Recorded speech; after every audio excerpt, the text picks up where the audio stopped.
मैं तुम्हारी निस्ता नहीं हूँ, समझे तुम? मैं जिया हूँ। मैंने तुम्हारी जान बचाकर बहुत बड़ी गलती की। मुझे तुम्हें वहीं मरने के लिए छोड़ देना चाहिए था।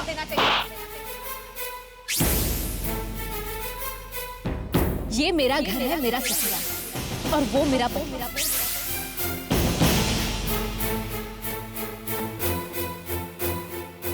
कार्रवाई शुरू की जाए। जज साहब, मिस्टर समर पांडे ने अपने निजी फायदे के लिए हर वो काम किया जो कानून की नजर में जुर्म कहा जा सकता है। उन्होंने अपनी ही कंपनी के साथ धोखा किया, अकाउंट्स में हेरफेर, बॉम्ब ब्लास्ट, हत्या की कोशिश। I think this case is absolutely clear. Milord, मेरे काबिल दोस्त ने जो मेरे मुवक्किल पर इल्जामात थोपे हैं, उनको साबित करने के लिए क्या इनके पास कोई ठोस सबूत है?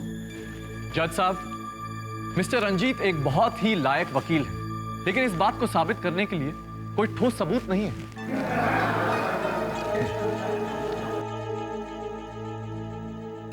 आखिर ये ठोस सबूत है क्या? अकाउंट में हेरफेर यानी पैसों का घपला। और ये पैसे कहां हैं? समर पांडे के अकाउंट में, जो अपने आप में इस जुर्म की कहानी को बयान करते हैं। और बाकी के इल्जामात, जिसमें आपके पास कोई चश्मदीद गवाह भी नहीं है। और फिर ये रंजीत जी, आप आखिर चाहते क्या हैं?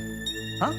कि मैं एक ऐसा चश्मदीद गवाह ढूंढ कर लाऊं जिसने मिस्टर समर पांडे को बॉम्ब प्लांट करते हुए देखा, या फिर ऐसा गवाह लाऊं जिसने उसे नेत्रा जी का कत्ल करने की कोशिश करते हुए देखा? मिस्टर समर पांडे का इरादा था कंपनी पर कब्जा।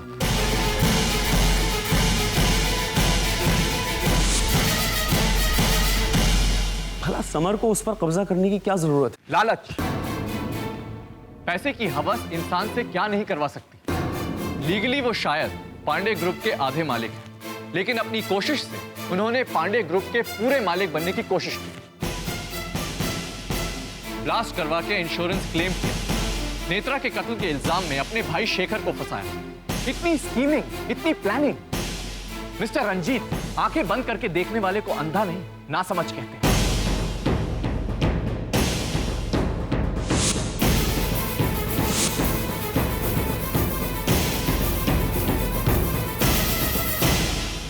जज साहब, मैं अदालत से थोड़ा वक्त चाहूंगा।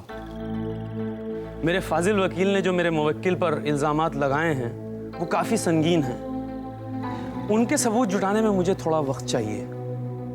मैं अदालत से दरख्वास्त करूंगा कि अदालत कोई जल्दी ना करे। जब तक मैं सबूत ढूंढूं, मुझे कम से कम 1 हफ्ते का वक्त चाहिए, ताकि हम समर पांडे की बेगुनाही साबित कर सकें। Do you have any problem? No. मोहलत दी जाती है, लेकिन एक बात याद रखिए, यह केस वैसे भी लंबा चल गया है।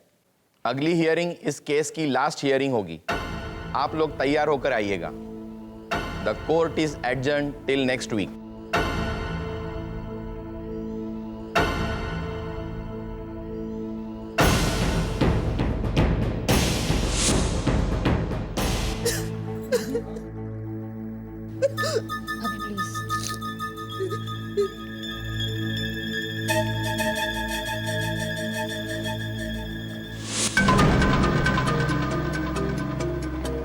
मेरी साजिश और शोम जैसे वकील की दलीलें। अब तो शायद समर को भगवान भी नहीं बचा सकता। पता नहीं अगले हफ्ते क्या होगा। वैसे ही हमारा केस बहुत कमजोर था, और उस पर से ये शोम। तो देखिए मैडम, मैं आपको कोई झूठी तसल्ली या दिलासा नहीं दूंगा। अदर साइड, मैं आपको ये भी नहीं बताऊंगा कि अगले हफ्ते हियरिंग में समर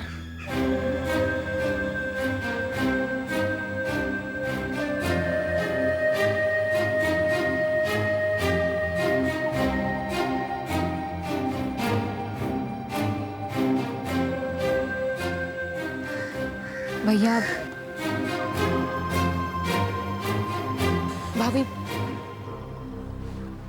शोम से पहले भी मेरा सामना हो चुका है, लेकिन आज तो जैसे लग रहा था वो रुक ही नहीं रहा है।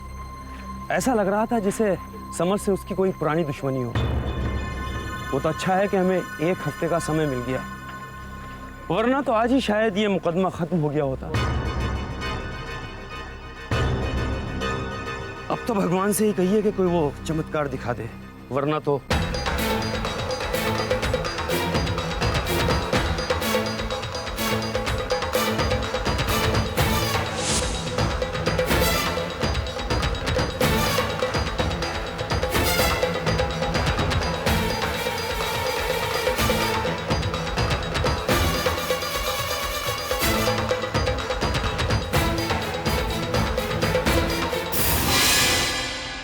एक मिनट, अपने जुबान से एक आदमी के भविष्य का फैसला करके ऐसे कैसे जा सकते हो तुम कैसे इंसान हो? अभी अभी तुम मौत के मुंह से निकल के आए और एक बेगुनाह की जान ले रहे हो। झूठ को सच साबित करने की कोशिश कर रहे हो तुम। अपने आप को तुम बहुत प्रोफेशनल कहते हो, लेकिन नहीं, तुम इस केस को पर्सनली ले रहे हो। मेरे उस थप्पड़ का बदला तुम उस सीधे साधे इंसान से ले रहे हो। मैं जानती हूँ तुम बहुत बड़े वकील हो, पहली सुनवाई में ही केस को खत्म कर देते। तुम वकील तो बहुत बड़े हो, लेकिन आदमी छोटे। एक लड़की के पीछे पड़ते और फिर उसे नीचा दिखाने के लिए। छी,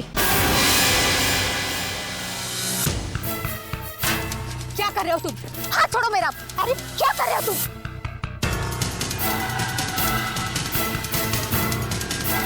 छोड़ो मेरा हाथ, मैंने कहा छोड़ो।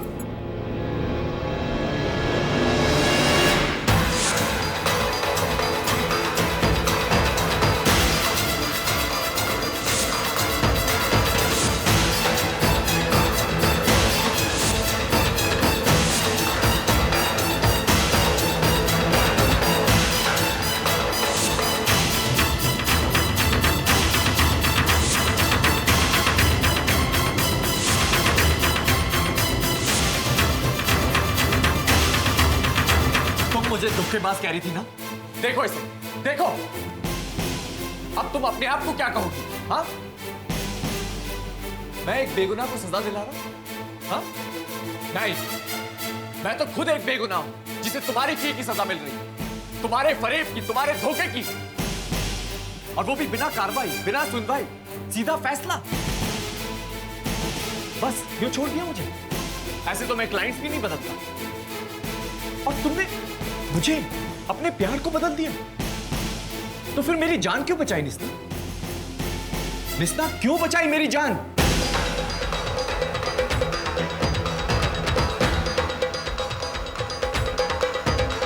क्यों?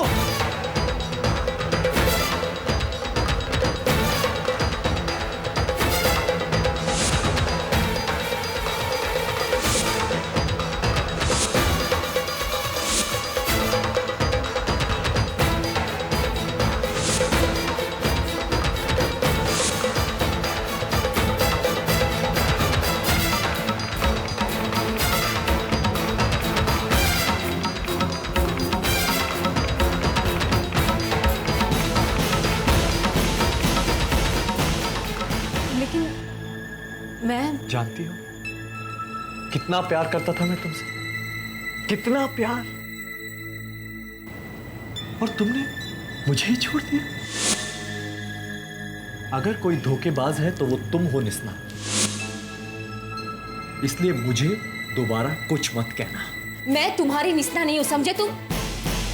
हाँ, ये चेहरा जरूर मुझसे मिलता है। और दिल?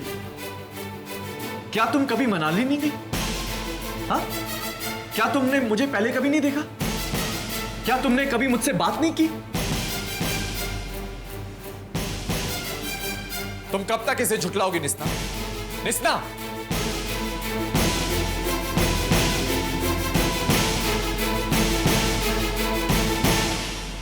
निस्ना, आई डोंट नो तुम ऐसा कर क्यों रही हो,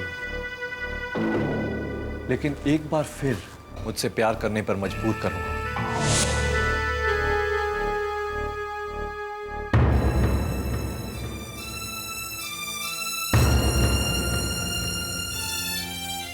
देवयानी, क्या हुआ बेटा? अरे देवयानी, तुम इतनी जल्दी आ गई? केस का क्या हुआ बेटा?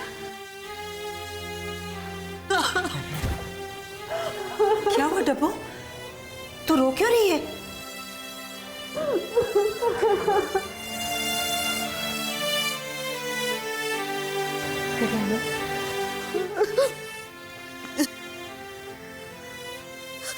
कोर्ट में नया लॉयर आया, उसने सारा केस समर के अगेंस्ट कर दिया। माँ, हमारा लॉयर कह रहा था कि वो कभी कोई केस हारा नहीं है, बहुत बड़ा नामी लॉयर है वो।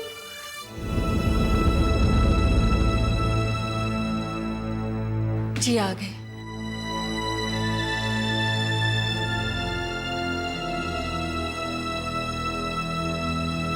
जी अब कहाँ रह गई थी तुम? माँ वो बस थोड़ा सा काम था।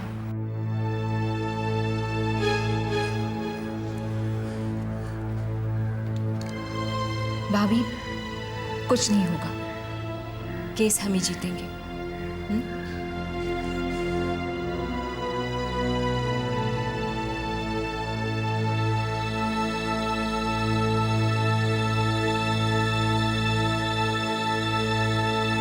हाँ, मैं इस केस के बारे में सब कुछ जानना चाहता हूँ। आखिर ये पांडे परिवार है क्या? कैसे लोग हैं? क्या काम करते हैं? समर पांडे और उसका भाई वो शेखर पांडे, जिया, एवरीथिंग। ओके? कब तक? ओके।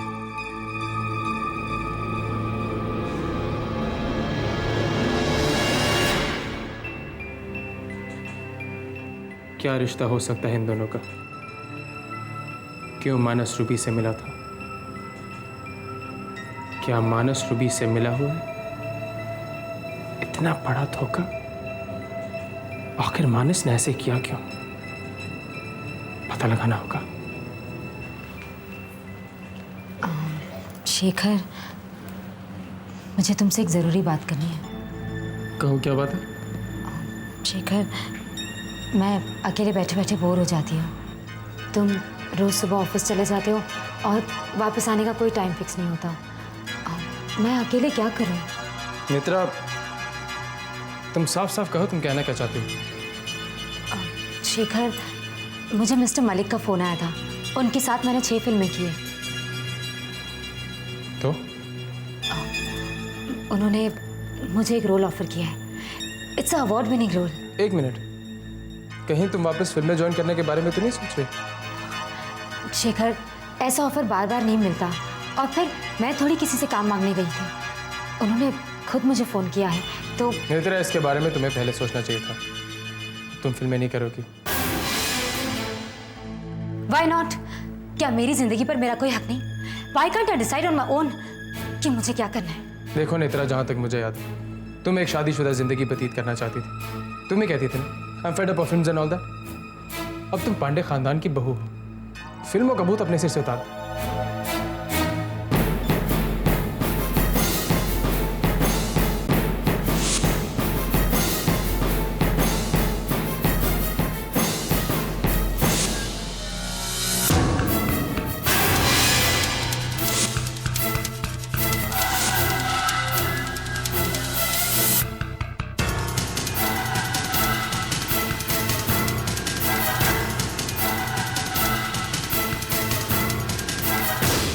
मुझे मिसेस देवयानी पांडे से मिलना है। क्या मैं मिल सकता हूं?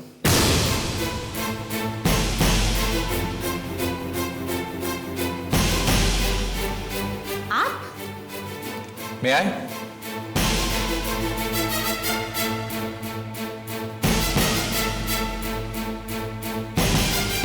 नमस्ते देवयानी जी, मैं आपके पति समर पांडे का केस लड़ रहा हूं। क्या? आपके पति समर पांडे अब बिल्कुल सेफ हैं, और ये मैं कह रहा हूं। और मैं आज तक कभी कोई केस नहीं हारे। बेटा, हम पहले ही बहुत दुखी हैं।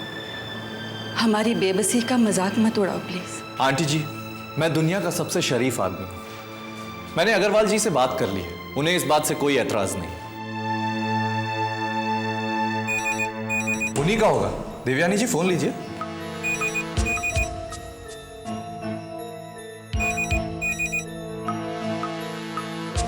अरे लीजिए ना।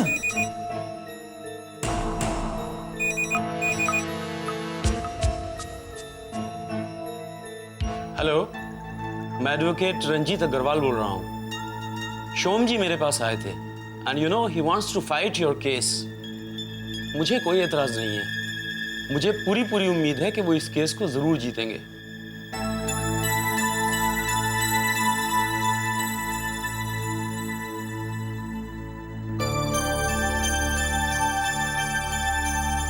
जिया, पापा, वो रंजीत जी कह रहे हैं कि मिस्टर शोम पुंडीर अब आपका केस लड़ेगा।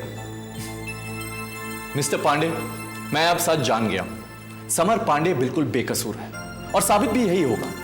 असल में कल जब मैंने देवयानी जी को देखा तो मुझे अपनी बहन की याद आ गई, जो अगर पैदा होती तो बिल्कुल इनके जैसे होती। बल्कि आंटी, आप में तो मुझे अपनी मां की झलक दिखाई दी।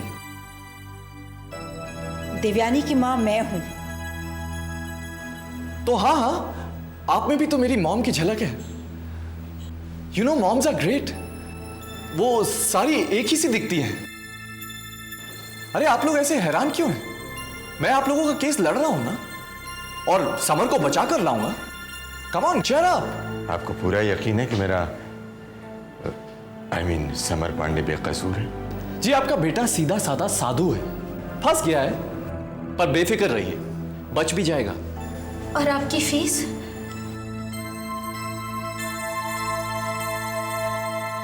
एक कप चाय मिलेगी? जिया,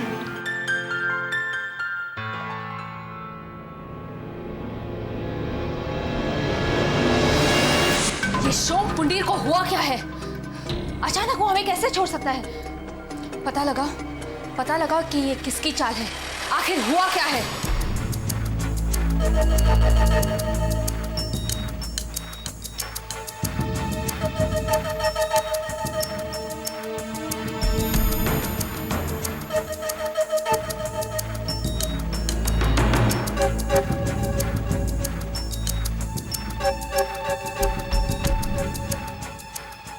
हेलो जी, ज़रा रूबी जी से बात कराना जी। हेलो हेलो मैडम, वो मानस का एक्सीडेंट हो गया, वो मुंबई हॉस्पिटल में है। वो उनकी जेब में आपका कार्ड मिला, इसलिए मैंने आपको फ़ोन कर दिया मैडम। हेलो, कौन बोल रहा है? हेलो, मानस का एक्सीडेंट।